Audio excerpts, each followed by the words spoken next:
This is Ag Matters PM from the Iowa Agribusiness Radio Network, brought to you by the Iowa Soybean Association, your daily recap of the information that affects Iowa's farmers, producers, and consumers, right here in the heart of the heartland.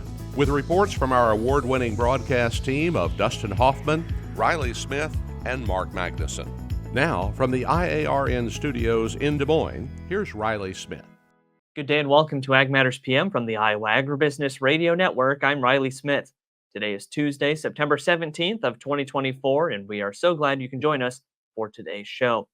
In today's episode, I have a double feature on some exciting announcements from Landus on Landus Energy and Landus Advantage, two directions that the Landus Cooperative is taking to further their goal of being the ultimate representative, really, for farmers. And it's very interesting to see how they've really approached that and taking a lot of things into one umbrella.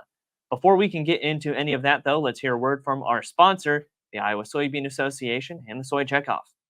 Iowa Soybean Association is driven to deliver for Iowa's 40,000 soybean farmers. We're proud to provide objective agronomic research, a helping hand with soil and water stewardship, and timely industry news powered by the Soybean Checkoff. Learn more at iasoybeans.com. Welcome back to Ag Matters PM on the Iowa Agribusiness Radio Network. I'm Riley Smith. Starting off today, I talk with Bruce Vernon of Landus Energy. They recently acquired Wessel's Oil, and that's going to help them a lot in the ability to provide fuel to farmers over the winter months, especially, of course, really needing that propane in particular, and just having that available to the farmers, not only available for them to purchase, but also to get transported to their farm. And the acquisition of Wessel's Oil is going to help them a lot with that. Bruce, thank you so much for taking the time to visit with us today. Tell us a little bit about what went behind that creation of Landus Energy and what its main purpose is going to be moving forward. Very good. Well, we really appreciate the opportunity to visit with you this morning. You know, most larger ag retailers are in the energy business, and Landus was kind of on the outside looking in. So we have Landus Grain, Landus Agronomy, those kind of things. So we established Landus Energy to help our member farmers get the diesel fuel, gasoline, and eventually propane for their farming operations. As you can imagine, diesel fuel is the lifeblood of any farming operation. So for Landus not to be in that and representing our farmers, we saw a gap there. So we thought it's time to step in and fill that gap. And of course, you guys are partnered with Wessel's Oil on this venture. Very important to not only have the idea of being there for the farmers for that fuel distribution, but to have that distribution partner. Tell us a little bit about, how you guys got linked up with Wessel's Oil and just, that partnership relationship that you guys have. Yeah, I appreciate that opportunity. Yeah, Matt Carson talks about it a lot, of Landus being in some business units, like as we set up Landus Energy, to be asset light. In order to be in the energy business, you got to have, the logistics piece of getting it from the pipe or the rack to the farm. And it was going to be an expensive venture for Landus to get engaged with, but we found great partners at Wessel Oil, and their infrastructure is really overlaps our footprint nicely. Both of us have like-minded expansion modes. So being able to quickly get into the business and be able to deliver gas, diesel, and eventually, like I said, propane to the farm really was very symbiotic to put the two together. We complement each other well. They've got the infrastructure. We've got the client base.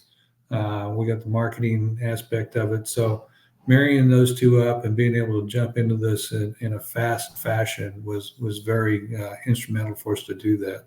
Thanks again to Bruce for joining us on today's show. Moving on to Landus Advantage.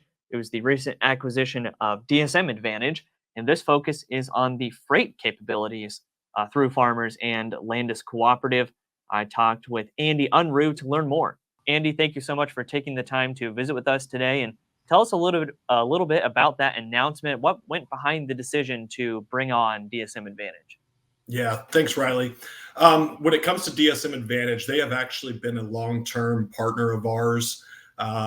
We have worked with them strategically on freight, bulk freight coming out of our Boone distribution location.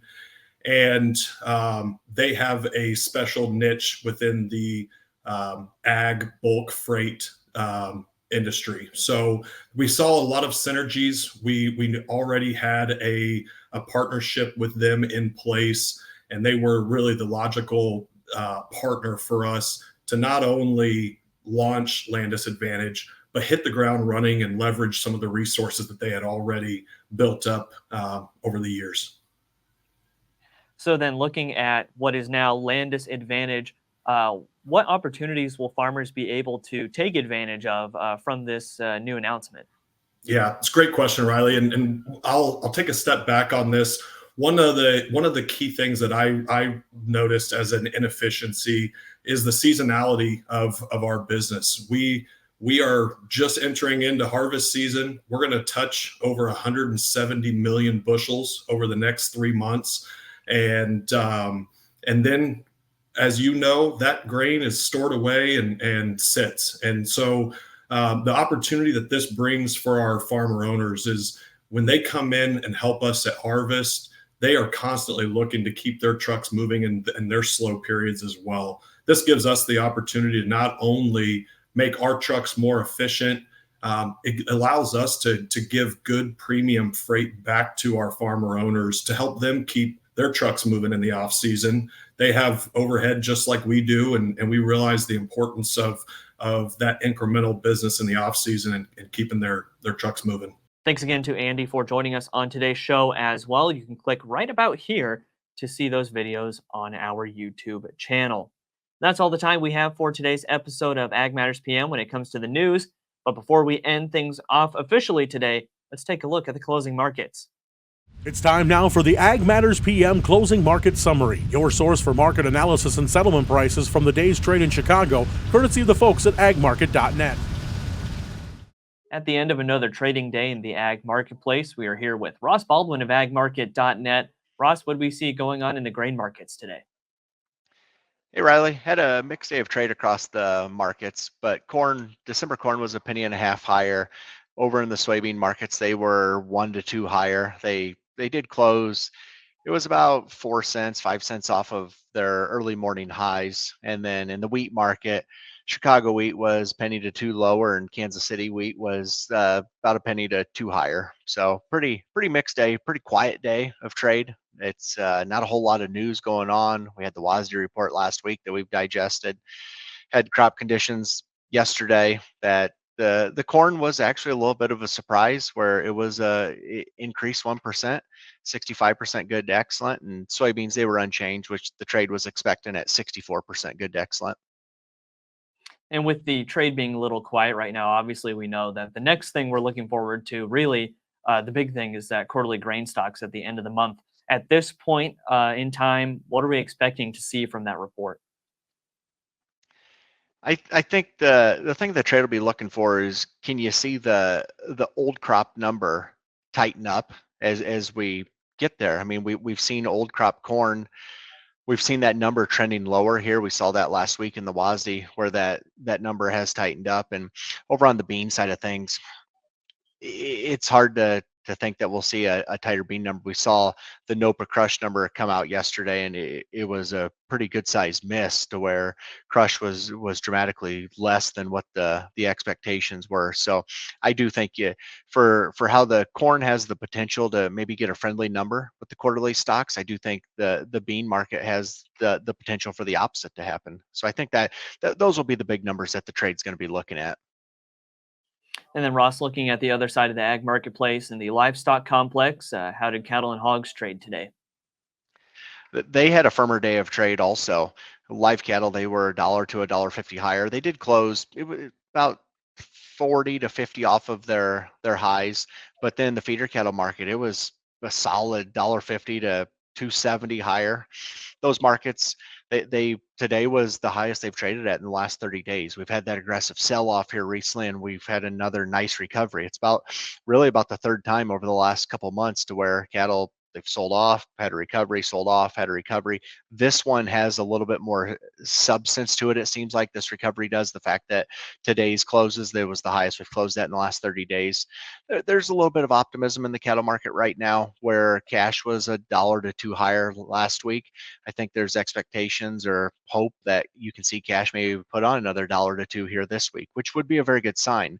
That cash market, it was on about a 6-week slide. I do think there's still some concern in the cattle market where the on-feed numbers, I mean, they are still above a year ago levels. We have a cattle on feed report this week. The trade's looking for the on-feed number to be about 100.7 or 100.8 of a year ago. So that would, I don't know how many reports that is in a row, but that we've had several reports in a row where on feed is 100% of a year ago. And that's driven off a combination of things, with the packers slaughtering less cattle every day, and they're still meeting their beef production goals because of weights are record high. So I do think there's still some red flags out here in the cattle market, with on feed being ample with 100% of a year ago. We've got beef imports 20% higher year to date. So still, I think cattle producers need to use these rallies as ways to lay off some risk, protect cattle that they're putting on feed. If nothing else, just have a floor underneath these, especially as we're getting rallies. And the hog market was $1.50 to $1.80 higher. Not a lot of news out in hogs right now, but they just look extremely good technically. Kind of similar to cattle, they find very good support on breaks, and the technical picture looks good. So I think hogs got the ability to continue to work higher also. All right, Ross, lots of great information today. For those of our viewers who would like to get in touch and learn more from the folks at agmarket.net, how can they do that? You can reach me at our office here in Anthon. It's 712-373-3276, or you can visit agmarket.net to find any of the ag market brokers. All right, great talking with you as always, Ross, and we look forward to getting more analysis from you soon. Thanks for having me. That again was Ross Baldwin of agmarket.net. Let's take a look at how the numbers closed through the market window at iowaagnet.com. December corn up 1 3/4 at $4.12.5. November soybeans up 1 1/2 at $10.06. October soybean meal down 2.10 at $3.18 even. October soybean oil up 80 cents at $40.55. Chicago wheat down 2 3/4 at $5.75 3/4. Kansas City hard red wheat down 0.5 cent at $5.80 even. Minneapolis spring wheat up 1 1/4 at $6.21 even. December oats down 12 even at $3.51 1/4. On the Merck, October live cattle up $1.57 at $178.80. October feeders up $1.75 at $240.75. October lean hogs up $1.85 at $81.77. Pork cutout went unchanged at $91.55, and October class 3 milk up 24 cents at $23.88. And that's been a check of the markets here on Ag Matters PM. That also brings us to the end of today's episode. You can find all of our content on our website at iowaagnet.com. Also follow us on social media at Facebook, X, LinkedIn, and TikTok, and find our video content as well as previous episodes of AM PM on our YouTube channel. Don't forget to subscribe and hit the notification bell to see when those videos go live. And of course, check out our free morning, midday, and closing market podcasts, as well as the Iowa Ag Matters podcast and Pods of Potential. You can find those on your favorite podcasting platform at Apple, Amazon, Spotify, and Podbean, or again on our website at iowaagnet.com. From the Iowa Agribusiness Radio Network studios in Des Moines, I'm Riley Smith. On behalf of Mark Magnuson, Dustin Huffman, and Andy Peterson, we thank you for watching. This has been Ag Matters PM.